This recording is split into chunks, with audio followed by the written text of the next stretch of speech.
আমরা আল্লাহ রাসূল সাল্লাল্লাহু আলাইহি সাল্লামের গোলাম, কোনো সন্দেহ নাই। হাকিকতের দৃষ্টিতেও এটাই বলে, হাকিকতি পন্থায় আল্লাহর গোলাম হওয়া যায় না। দুইটা শব্দ আছে, হাকিকত, মাজাজ। হাকিকত যেটা বাস্তবায়ন হয় প্রকৃত অর্থে, বাস্তবিক অর্থে। মাজাজ যেটা রূপক অর্থে। এখন যদি হাকিকত অর্থে আমরা গোলামের দিকে তাকাই, গোলাম শব্দের অর্থ কি? দাস। এখন একটা দাসের কাজ কি? তার মালিকের সেবা করা, যত্ন করা, কাজ করে দেয়া, তার মালিকের আন্ডারে থাকা। তার মালিক অধিপতি, তার মালিক তার অধীনস্থ না, সে তার মালিকের অধীনস্থ। এইভাবে জীবন যাপন করা। এবং একজন দাস যে মালিকের আন্ডারে থাকে, ওই মালিক তার ভরণ পোষণ সবকিছু দিয়ে থাকে, তার তদারকি করে থাকে। এক কথায় সে রেজিস্ট্রিভুক্ত ভাবে ওই মালিকের একটা প্রপার্টির মতোই থাকে। এখন আমার কথা হলো, আল্লাহ তাআলার যদি গোলাম আপনি হয়ে থাকেন, তা আপনি কি পারবেন আল্লাহ তাআলার কাছে গিয়ে তিনার সেবা যত্ন করতে? এটা কি সম্ভব? ভাই, সৃষ্টির সেবা করতে পারে, সৃষ্টি স্রষ্টার সেবা করতে যেতে পারে না। সৃষ্টি যদি স্রষ্টার সেবা করতে যেতে পারত, তাহলে আল্লাহ তাআলা অদৃশ্য থাকতো না, নৈরাকার থাকতো না। তিনি অবশ্যই আকার থাকতেন, আমাদের মাঝে থাকতো, আমাদের সাথেই থাকতো। নাউযুবিল্লাহ। এটা কি সম্ভব? একটা দাস, একটা গোলাম তার মালিকের কাজ করে দেয়। আল্লাহর কোন কাজটা করে দিতে যাবেন? আল্লাহর কি ক্ষেত পাথর জমি জামা আছে? এরকম কিছু, কোনো পশুপালন এরকম কিছু আছে নাকি? একটা দাস তার মালিকের সেবা করত, যত্ন করত, পা টিপে দিত, হাত টিপে দিত, শরীর ধুয়ে দিত, এরপরে মাথা টিপে দিত, এরকম অনেক কিছু আছে। খাবার দাবার চলাফেরায় অনেক হেল্প করত। এখন এই জিনিসটা কার সাথে হওয়া সম্ভব? আল্লাহ রাসূলের সাথে নাকি আল্লাহর সাথে? যদি বলেন আল্লাহর সাথে, তাহলে এটা অসম্ভব। যে আল্লাহর কিঞ্চিত নূর মূসা আলাইহিস সালাতু ওয়াস সালাম সহ্য করতে পারে নাই, তার উম্মত সহ পাহাড় পুইরা এখন পর্যন্ত সারখার, সেই আল্লাহর খেদমতে আপনি যাবেন? আল্লাহর কি হাত পা আছে? আপনি টিপবেন, আপনি ইয়ে করবেন? এখন কথা হচ্ছে, রাসূলুল্লাহ সাল্লাল্লাহু আলাইহি ওয়াসাল্লাম আর সাহাবীগণ ঠিকই এই সেবা যত্নগুলো করেছেন, ঠিকই তিনার অধীনস্থ থেকেছেন, ঠিকই তিনার জন্য জীবন পর্যন্ত উৎসর্গ করে দিয়েছেন। ডিরেক্ট বলেছেন, ফিদাকা আবি ওয়া উম্মি ইয়া রাসূলুল্লাহ। তাহলে সেই জায়গায় গোলাম হওয়া সম্ভব কার প্রতি? আল্লাহর গোলাম হওয়া সম্ভব নাকি রাসূলের গোলাম হওয়া সম্ভব? আরেকটা কথায় আসেন, গোলাম মানে কিন্তু একটা অর্থ দেয় না, গোলাম মানে অনেক অর্থ দেয়। আরবি দেশের মধ্যে কি খোঁজ নেবেন, গোলাম মানে সন্তান বোঝায়, গোলাম মানে নিজের কর্মীদেরকে বোঝায়, গোলাম মানে স্টাফদেরকে বোঝায়, গোলাম মানে জমিতে কেউ কাজ করতে আসলো, আমার জমিতে আসছে, তাকে ওই মুহূর্তের জন্য আমি গোলাম বলতে পারবো, এই অর্থগুলোও বোঝায়। গোলাম মানে আবার অনুসারীকেও বোঝায়। এখন আপনি কোন গোলাম বোঝালেন? আপনি কোন অর্থে এটাকে ব্যাখ্যা করলেন? যখনই শোনেন কেউ বলে রাসূলের গোলাম আমরা, কিছুদিন আগে যে প্রিন্স মামুন নামক টিকটকার, সে মদিনায় গেল উমরা করতে, মাশাআল্লাহ, সেখানে গিয়ে বলল যে আমরা রাসূলের গোলাম। এখন আমরা রাসূলের গোলাম এই কথাটা বলার কারণে অসংখ্য অগণিত হাইপ উঠে গেল, তথ্য তর্ক বিতর্ক, অনেক কিছু ফতোয়া। না না না, আমরা রাসূলের গোলাম নই, আমরা আল্লাহর গোলাম। ঠাস করে দইরা যদি জিজ্ঞেস করা হয় আপনি কোত্থেকে জানলেন, জবাব আসে আমার শায়খ বলছে। তো আপনার যে শায়খ বলছে, ওই শায়খ তো ওই শায়খের মাথা থেকে বলছে। আপনার উপর তো জ্ঞান ফরজ, তালাবুল ইলমি ফারিদাতুন আলা কুল্লি মুসলিম। আবার বলছেন তাআল্লামুল কুরআন ওয়া আল্লামাহু, নিজে শিখো, অপরকে শেখাও কোরআন, নিজে জ্ঞান অর্জন করো। মুসলমান হলে তোমার উপর এটা ফরজ, ফরজে আইন, ফাঁক ফোকর দেওয়ার সুযোগ নেই। ব্যক্তিগত ইন্ডিভিজুয়ালি আপনাকে এটা শিখতে হবে। কই আপনি শিখলেন না? আপনার শায়খ বলছে আর আপনি আয়েশা বিশ্বাস করে এটা বলা শুরু করেন, ডাইরেক্ট ছড়াছড়ি শুরু করে দিলেন। শোনা কথা বলা বা এটা বলা বলি করা, এটা তো ভাই মিথ্যাবাদীর আলামত। কাফা বিল মারই কাযিবান আইয়ুহাদ্দিসা বিকুল্লি মা সামিআ। যা শুনবা তা যদি যাচাই ছাড়া, সত্যায়িত ছাড়া বলো, তাহলে তো তুমি মিথ্যাবাদী। নবীজির সহিহ হাদিস। তো আপনি তো এই কাজটা করলেন, তো দেখা গেল যে এমন একটা বিতর্ক হলো। দেখেন, নবীর গোলাম হওয়া সম্ভব, আল্লাহ তাআলার গোলাম হওয়া সম্ভব না। যেই অর্থে আপনারা বলছেন ওই অর্থের কথা বলছি। ওই অর্থে নবীর গোলাম হওয়া সম্ভব, আল্লাহর গোলাম হওয়া সম্ভব না। আমরা রাসূলুল্লাহ সাল্লাল্লাহু আলাইহি ওয়াসাল্লামের গোলাম, আল্লাহর গোলাম হওয়া সম্ভব না। হাকিকত হচ্ছে যেটা বাস্তবায়ন হয়, এই বাস্তবায়নের দিক থেকে আমরা অলরেডি বুঝে গেছি নবীর গোলাম হওয়া সম্ভব, আল্লাহর গোলাম হওয়া সম্ভব না। এবার আসেন মাজাজ। আল্লাহ তাআলা নৈরাকার, সৃষ্টি স্রষ্টার যে ব্যবধান পার্থক্য ওটা আমাদের মধ্যে আছে। আল্লাহর কাছে যাওয়া অসম্ভব। দুনিয়াবি যেই দিক নির্দেশ, দুনিয়াবি যে পলিসি, আইডিওলজি, এই মেথোডোলজির মাধ্যমে আল্লাহর কাছে যাওয়া বা গোলাম হওয়া ওইভাবে সম্ভব না। কিন্তু আল্লাহর দ্বীনের জন্য আমরা কাজ করি, আল্লাহর হুকুম আমরা পালন করি, এই ক্ষেত্রে আমরা আল্লাহর অনুসারী। যেহেতু অনুসারীকেও গোলাম বলা হয়, যে তাবেদারি করে, যে এতাআত করে, ওই তাবেদারি এতাআতকারীকেও যেহেতু গোলামের অন্তর্ভুক্ত ধরা হয়, শব্দের অর্থ মধ্যে ধরা হয়, সেই জায়গা থেকে আমরা বলতে পারি হ্যাঁ আলহামদুলিল্লাহ আমিও আল্লাহর গোলাম, কিন্তু রাসূলুল্লাহ সাল্লাল্লাহু আলাইহি সাল্লামের গোলাম নই এই কথা আমি বলতে পারি না। যদি আমি বলি এই কথা, আমার কথার মধ্যে কথা বলবেন না, আপনার কথায় আমি কথা বলি নাই, আপনি আপনি আমি তো বললাম আমার কথায় কথা বলবেন না, দয়া করে আমাকে সুযোগ দেন। আপনি যদি আমাকে সুযোগ না দেন তাহলে আমি আপনাকে বুঝিয়ে বলবো কিভাবে? দয়া করে সুযোগ দেন, তাহলে আমি বুঝবো আপনি একজন প্রপারলি ম্যানার্ড ব্যক্তিত্ব। শোনেন, যদি রাসূলুল্লাহ সাল্লাল্লাহু আলাইহি ওয়াসাল্লামের গোলাম না বলা হয়, এই কথাটা হবে একদম আনপ্রোডাক্টিভ এবং একদমই একটা বেখেয়ালি কথাবার্তা, যেটার কোনো লজিক থাকবে না, দলিল থাকবে না। আল্লাহ তাআলা নিজে, আল্লাহ রাসূল সাল্লাল্লাহু আলাইহি ওয়াসাল্লাম নিজে কোথাও নিজেকে আল্লাহ তাআলার গোলাম বলেন নাই। তিনি কি বলেছেন? আপনার একটা দলিল দেন না যে রাসূল সাল্লাল্লাহু আলাইহি ওয়াসাল্লাম নিজেও বলেছেন তিনি আল্লাহর গোলাম। মিথ্যা কথা, সরাসরি আল্লাহ রাসূল সাল্লাল্লাহু আলাইহি ওয়াসাল্লাম নিজে আল্লাহকে তার মুনিব বলেছেন, মালিক বলেছেন, স্রষ্টা বলেছেন, এবং নিজেকে আল্লাহর আবদুন বলেছেন, রাসূল বলেছেন, খলিফা বলেছেন, গোলাম বলেন নাই। যেই কথাটা বলেন আশহাদু আন্না মুহাম্মাদান আবদুহু ওয়া রাসূলুহু, আবদুহু ওয়া রাসূলুহু মানে আল্লাহর গোলাম এবং রাসূল, এটা মিথ্যা কথা। গোলাম শব্দটা আরবি, আবদুন যেটা এটাও আরবি। আবদুন মানে দাসত্ব না, দাস না, আবদুন যে ইবাদত করে, ইবাদত একটা শব্দ আমরা বুঝি না, উপাসনা করা, ইবাদত করলে তাকে আবদুন বলা হয়। আবদুনের বহুবচন ইবাদুন, আমরা বলি না ইবাদুল্লাহ, তো ইবাদুন বহুবচন, এক বচনে আবদুন, যে ইবাদতকারী, ইবাদত করে। সেই অর্থটাকে আপনারা পাল্টায় বানাই দিলেন যে আবদুহু ওয়া রাসূলুহু দিয়ে আল্লাহ রাসূল সাল্লাল্লাহু আলাইহি ওয়াসাল্লাম বলছে কি যে আমিও আমার আল্লাহর গোলাম এবং রাসূল। কত বড় ডাহা একটা মিথ্যা বিশ্লেষণ ব্যাখ্যা আপনারা উম্মার মধ্যে ছড়ায় দিলেন, আল্লাহ রাসূলের উপর উঠায়া দিলেন। আস্তাগফিরুল্লাহ মা আযাল্লাহ। দেখেন ভাই, যদি বোঝার উদ্দেশ্যে এসে থাকেন আমি বুঝিয়ে বলছি, যদি বোঝার উদ্দেশ্যে না এসে থাকেন তাহলে আমি মাফ চাই ভাই, আমি তর্ক জানি না ভাই, আমার তর্কের যোগ্যতা নাই, বাচালের যোগ্যতা নাই, হুদা কথা কমু ভাই। এই জন্য আল্লাহ আমার এই অমূল্য সম্পদ নেয়ামতের হায়াত দেয় নাই, জবান দেয় নাই। যার জবান নাই, হায়াত নাই, সে জানে এটার মূল্য কত। আমি এইটা অপচয় করতে চাই না। যদি বুঝতে চান, আমি আপনাকে গালি দিচ্ছি না, বুঝাচ্ছি। আমাকে বলতে দেন। আপনার সময় একটা কথা বলিনি, আপনি আরেকবার কথা বললে আমি মনে করবো যে আপনি আসলে ওয়ে অফ টকিং, অ্যাপ্রোচ, এই ব্যাপারটা জানেন না। আপনি যদি ম্যানার্ড হয়ে থাকেন সুযোগ দিন। আপনি বলছেন, আমি চুপচাপ শুনছি, আমি বলছি রেকর্ড হচ্ছে ভাই, আমি আপনার আইডেন্টিটি কখনোই এখানে রিভিল করতে যাব না। কিন্তু আপনি যদি ভাই অসৎ আচরণ দেখান, ভুল কথা বলেন, আমি কিন্তু সত্যি সত্যি রিভিল করতে যাব। দয়া করে পুরো আলোচনা আমি ভাই নেটে যাবে, এটা রেকর্ড হচ্ছে। শোনেন, রাসূলুল্লাহ সাল্লাল্লাহু আলাইহি ওয়াসাল্লাম নিজে বলেছেন আবদুহু ওয়া রাসূলুহু, আমি আল্লাহর আবেদ, উপাসনাকারী, এবং আল্লাহ তাআলার রাসূলুহু বার্তাবাহক, প্রেরিত খলিফা, তিনার নিয়োজিত ব্যক্তি, তিনার নিয়োজিত প্রতিনিধি। কথা বুঝতে পারছেন? দুনিয়া উল্টে যাবে যদি এই অর্থের বাহিরে আপনি আব্দুন মানে গোলাম এটা বের করতে পারেন। আমি আমার কান কেটে আপনার হাতে দিয়ে দেব। আপনারা মন গড়া কথা বলেন প্রচুর, আমি আরো বলতেছি কি কি মন গড়া কথা বলেন। দেখেন, গোলাম আর আব্দুন দুইটাই আরবি শব্দ। গোলাম মানে আব্দুন না, আব্দুন মানে গোলাম না। গোলাম মানে দাস, আব্দুন মানে উপাসনাকারী, ইবাদতকারী। ইবাদত থেকে আব্দুন, আব্দুন থেকে ইবাদ। বুঝে গেছেন পার্থক্যটা আশা করি। এরপরে দেখেন, আপনি মধ্যখানে বললেন যে ডিবেটের জন্য আপনি আমাকে চ্যালেঞ্জ দিচ্ছেন, ঠিক আছে না? আপনি আমার সম্ভবত পেজে দেখেছেন শেখ ইমরান, এটুকু দেখেছেন আমার নাম, তাই তো?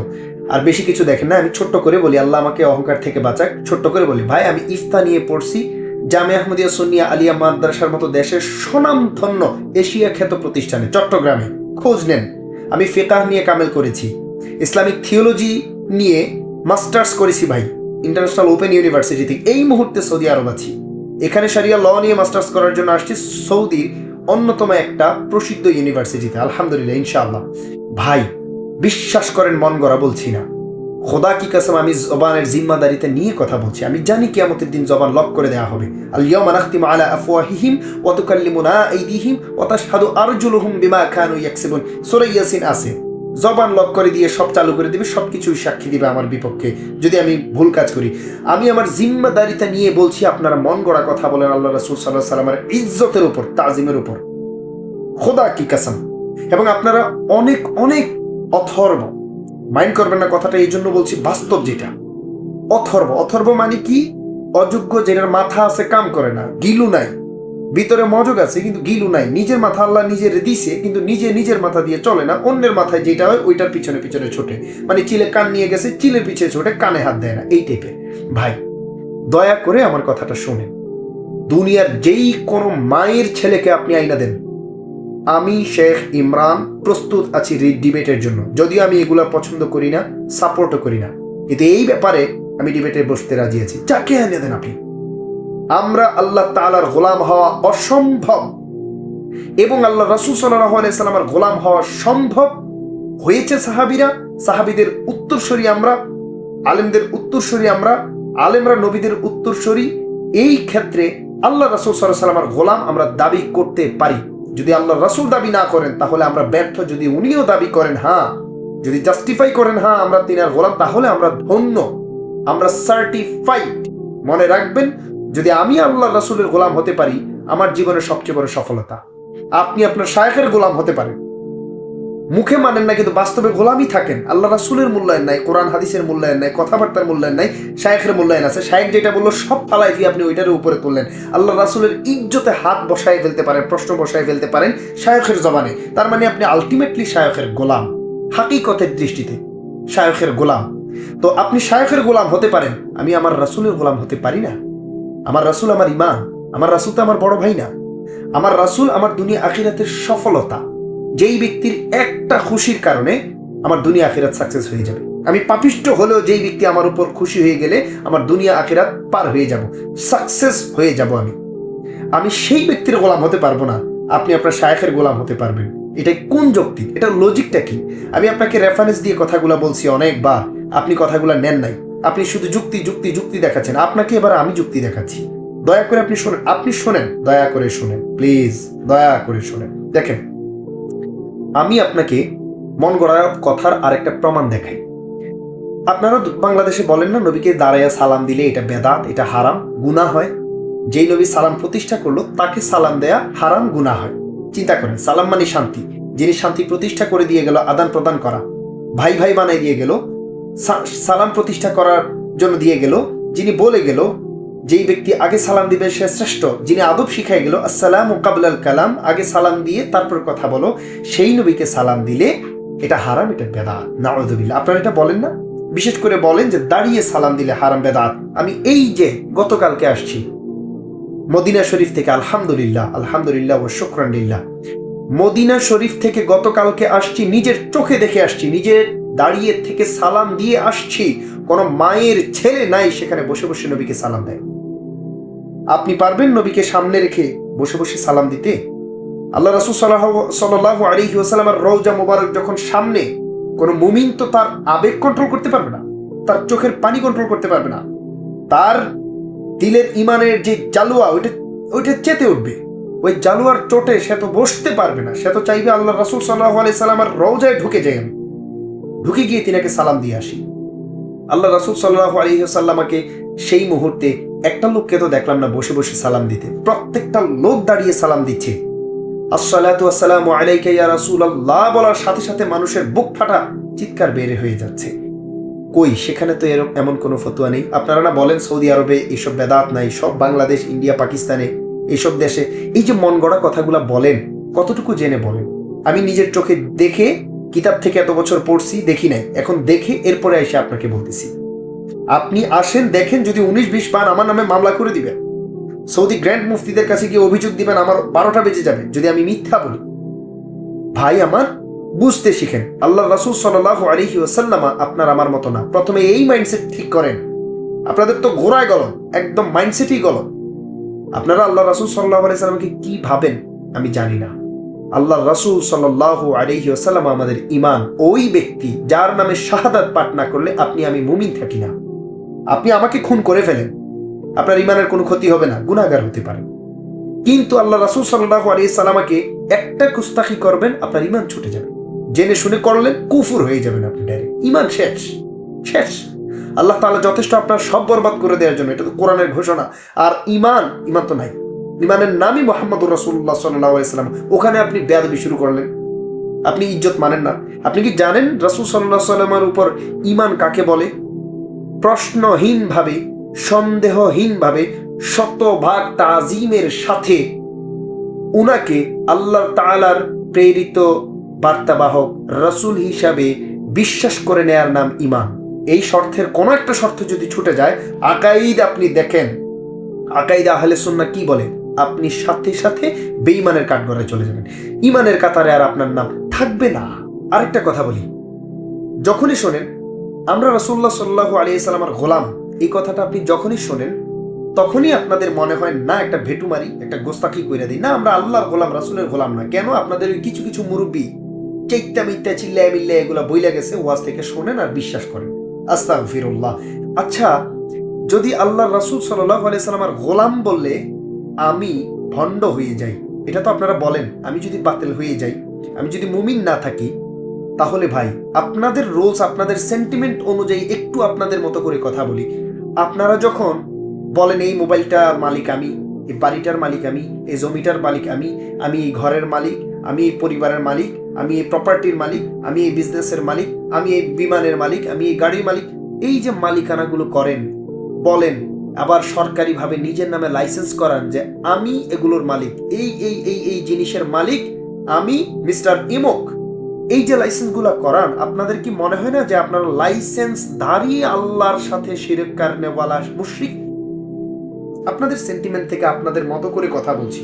আপনারা যেমন বেকুব, বেকুবের কিন্তু পিছনে লাথি মারলেও দেখবেন হ্যাঁ হ্যাঁ বেটকায়। দলিল দিলে যার কাজে লাগে না তারে তার ভাষায় কথা বলতে হয়। আমাকে মাফ করবেন, আমি আপনার ভাষায় কথা বলতে বাধ্য। মালিক মানে কি? হুয়াল্লাহুল্লাযী লা ইলাহা ইল্লাহু, তিনিই আল্লাহ, যিনি ছাড়া আর কোনো ইলাহ নাই, বিধাতা নাই। আল মালিক, আল মালিকুল কুদ্দুসুস সালামুল, আছে অনেক অংশ, সূরা হাশরের শেষ 3 আয়াতের অন্তর্ভুক্ত, এটা সম্ভবত শেষ 3 আয়াতের 2 নম্বর আয়াত। এটা আল মালিক দ্বারা কি বুঝাইছে? অধিপতি।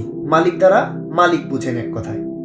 তো আল্লাহ তাআলা যেখানে মালিক, সেখানে আপনি এইভাবে বলতে পারেন আব্দুল মালিক, মালিকের বান্দা। আপনি তো এইভাবে বলেন না, খাতা কলমে তো রেজিস্ট্রি করেন আমি মালিক। তো মনে হয় না তখন যে এটার মালিক আল্লাহ, আল্লাহ সৃষ্টি করছে, আমি কেউ না, আমি ভোক্তা। কয়টা জায়গায় আপনারা ভোক্তা নিজেকে দাবি করছেন? আমি আপনাকে আপনার ভাষায় কথা বলছি, এই জন্য আমার কথাটা এখন একটু একটু গায়ে লাগবে, কিন্তু আপনি গায়ে লাগায়েন না ভাই। বোঝানোর উদ্দেশ্যে আপনার মতো আমাকে হতে হচ্ছে। আমি আমার মতো থেকে যতক্ষণ বুঝাইছি, আপনি মনে করছেন আমি হাবলা বুবলা নরম করে কথা বলি। এখন আমি আপনাকে আপনার মতো করে বোঝাচ্ছি, কষ্ট না নিয়ে আপনার মতো করে বুঝে নেন। আপনি আমাকে এইটুকু বলেন, মালিক তো আল্লাহ, আল্লাহ তাআলার 99 নামের একটা অংশ, একটা নাম হচ্ছে মালিক, অধিপতি। আপনি নিজে কিভাবে আল্লাহর জমিনে আল্লাহর দেয়া এই নিয়ামতের মালিক হন? কিভাবে আবার রেজিস্ট্রি করেন মালিক? আপনি যখন আল্লাহর গুণবাচক নাম মালিককে নিজে দাবি করবেন, নিজে মালিক বলবেন, তখন কি মনে হয় না আল্লাহর জায়গায় নিজেকে দাঁড় করালেন? তখন কি মনে হয় না যে আপনি মুশরিক, এবং সার্টিফিকেট করার মাধ্যমে, লাইসেন্স করার মাধ্যমে, দলিল করার মাধ্যমে আপনি দলিল ভিত্তিক লাইসেন্সধারী সার্টিফাইড একটা মুশরিক? আপনার কি মনে হয় না? না, আপনার মনে হয় না। কেন মনে হয় না? সুবিধা। ওখানে সমস্যা নাই, ওখানে সুবিধা, সুতরাং শিরক হয়ে গেল, সমস্যা নেই ভাই, ওখানে হাকিকত মাজাজ চলবে। কিন্তু নবীর বেলায় চলবে না। কেন? কারণ নবী আমাদের কাছে এত গুরুত্বপূর্ণ না, আমাদের কাছে শায়েক গুরুত্বপূর্ণ। শায়েক যা বললো তাই। ওই ভাই আস্তাগফিরুল্লাহ, ভাই আমার, আল্লাহকে ভয় করেন, ইত্তাকুল্লাহ, প্লিজ আল্লাহকে ভয় করেন। আল্লাহ রাসূল সাল্লাল্লাহু আলাইহি ওয়াসাল্লামের প্রকৃত এবং পুরোপুরি গ্রহণযোগ্যতা ছাড়া আপনি বিন্দুমাত্র মুমিন হতে পারবেন না। এই লাইসেন্স নাই কারো কাছে। আল্লাহ নবীর ভালোবাসা মুমিন হওয়ার পূর্ব শর্ত। পূর্ব শর্ত, আমি আবারও বলছি পূর্ব শর্ত। আল্লাহ রাসূল সাল্লাল্লাহু আলাইহি ওয়াসাল্লামকে পুরোপুরি গ্রহণ করা মুমিন হওয়ার পূর্ব শর্ত। আল্লাহ রাসূল সাল্লাল্লাহু আলাইহি ওয়াসাল্লামের মুহাব্বতকে গ্রহণ করা মুমিন হওয়ার পূর্ব শর্ত।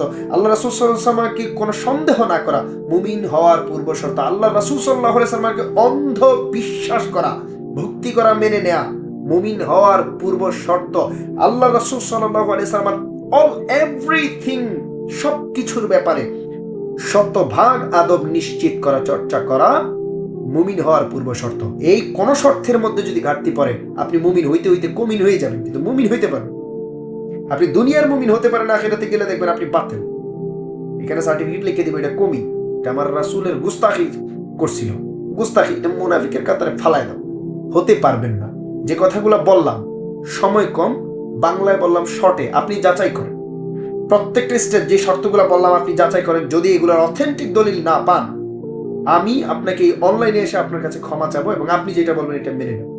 আর যদি পান, দয়া করে আমার কথাগুলো যাচাই করার পর মেনে নিন। আমি আপনার কল্যাণে বলেছি ভাই, আপনি আমার শত্রু না, আমি আপনার শত্রু না, আপনার কল্যাণে বলছি, মানলে আপনার অনেক উপকার হবে, অন্তত ঈমান বেঁচে যাবে। আপনি জাস্টিফাই করেন। এই যে বললাম নিজের মালিক মনে করেন, সার্টিফাইড করেন, তো আপনি শিরক হয়ে গেলে, মুশরিক হয়ে গেলেন না। যদি আপনি আপনার রুলস অনুযায়ী দেখেন, আপনি মুশরিক।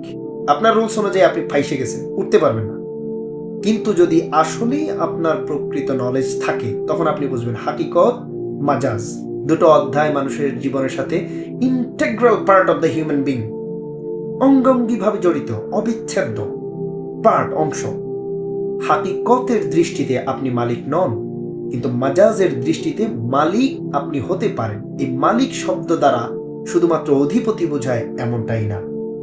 মালিক শব্দ দ্বারা যে ব্যক্তি ভোক্তা, অধীনস্থ, যে সম্পদটা যার অধীনস্থে থাকে, ওই সম্পদের মালিক তাকে বলা যায়। আপনি সৌদি আরবে যদি আসেন, দেখবেন লেখা আছে মালিক এমুক, মালিক এমুক, মালিক এমুক। এই মালিক দ্বারা স্রষ্টা বা অধিপতি বোঝায় না। এই মালিক দ্বারা বোঝানো হয় রাজা, বা এই মালিক দ্বারা বোঝানো হয় অধিকারী। কথাটা আমার বুঝতে পারছেন? মাজাজি দৃষ্টিতে আপনিও মালিক হতে পারেন, এখানে শিরকের কিছু আসবে না। কিন্তু আল্লাহ রাসূল সাল্লাল্লাহু আলাইহি সাল্লামের সময় যদি গিয়ে কালপ্রিটের মতো চিন্তাধারা করেন, তাহলে অবশ্যই আপনি মুশরিক। আর ওখানেও যদি আপনি হাকিকত মাজাজ মেইনটেইন করতে জানেন, তাহলে অবশ্যই আপনিও আল্লাহর বান্দা। আমি আর বেশি কিছু বলার নাই, শুধু এইটুকু বলবো, দয়া করে কথাগুলো ভাববেন। আর আরেকটা কথা, আপনি আমাকে বললেন, খুব আমার গায়ে লাগলো, আপনি আমাকে অপমান করে একটা কথা বললেন যে আমি মাজার পূজারী। আপনি আমাকে দেখছেন কখনো মাজার পূজা করতে? আপনি আমাকে কখনো দেখছেন কোনো মাজারে সিজদা করতে, পীরকে সিজদা করতে, কোনো ব্যক্তিকে সিজদা করতে? বরং আমি ওপেনলি এগুলোর বিরুদ্ধে কথা বলি, আপনি আমাকে উঠাই দিলেন এটা। দেখেন, একটা মাজার পূজারী কাকে বলে? যে পূজা করে। পূজা কে করে? মুমিন না মুশরিক? মুশরিকে করে। মুশরিকে পূজা করলে তাকে পূজারী বলি আমরা। আমি কি মুশরিক? আমি কি পূজা করেছি? আমি যদি মুমিন হয়ে থাকি, আপনি আমার উপর অপবাদটা দিলেন না। আমি যদি মুশরিক হয়ে থাকি, আপনি একটা প্রমাণ দিতে পারবেন? পারবেন না। খোদা কি কসম, আমি এই কাজ জীবনে করি নাই। আপনি আমার কেমনে প্রমাণ দিবেন? যদি প্রমাণ না দিতে পারেন, তাহলে প্রমাণিত আপনি ভুয়া, আমার উপর মিথ্যা কথা বলছেন। তো according to the holy speech of beloved prophet Muhammad সাল্লাল্লাহু আলাইহি সাল্লাম, হাদিস অনুযায়ী এই অপবাদ আপনার উপর পড়বে। আমি মুশরিক না হয়ে থাকলে মুশরিকের অপবাদ আপনার উপর পড়বে। আপনি কি জানেন আপনি যে আমার হক নষ্ট করছেন? অপবাদ দেয়া, গালি দেয়া, হক নষ্ট করা। আপনি তো আমার হক নষ্ট করছেন। কিয়ামতের দিন কি মনে করেন যে বান্দার হক নষ্ট করলে আল্লাহ এটা ক্ষমা করতে পারে বা করবে? আল্লাহর ক্ষমা করার যোগ্যতা আছে, অবশ্যই ক্ষমতা আছে, কিন্তু আল্লাহ ওয়াদা করেছেন তা ক্ষমা করবেন না। এটা বান্দার হক, বান্দার কাছে যেতে হবে, পায়ে ধরে ঝুলে থাকবেন, পাপ ডাকবেন, খোদা কি কসম আমি ক্ষমা করব না। শুধু সেদিন আল্লাহ রাসূল সাল্লাল্লাহু আলাইহি সাল্লামের সামনে দাঁড় করিয়ে আল্লাহর কাছে আমি বিচার দেব, আল্লাহ আমাকে এই লোক অপবাদ দিছে, আমি নাকি মুশরিক, আমি ছিলাম তোমার বান্দা, সে আমাকে মুশরিক বানাইছে, আমি তোমার ইবাদত করতাম, সে আমাকে পূজারি বানাইছে। আপনার যদি ক্ষমতা থাকে, আপনি এই জায়গাটা ক্লিয়ার করিয়েন। আল্লাহ হাফেজ। আমি আর বেশি কিছু বলতে চাই না, আর কোনো কথা আপনার শুনতেও চাই না। যদি মনে হয় আমি বেইনসাফি কথা বলি নাই, আমার কথাগুলো জাজ করবেন। যদি মনে হয় আমি সঠিক বলছি মেনে নিবেন। আর যদি মনে হয় ভুল বলছি, তাহলে আমার ভুলটা আপনি ধরাই দিবেন। আরো একদিন যদি আপনি মেসেজ করেন, আমি আপনার সাথে লাইভে আসবো ইনশাআল্লাহ।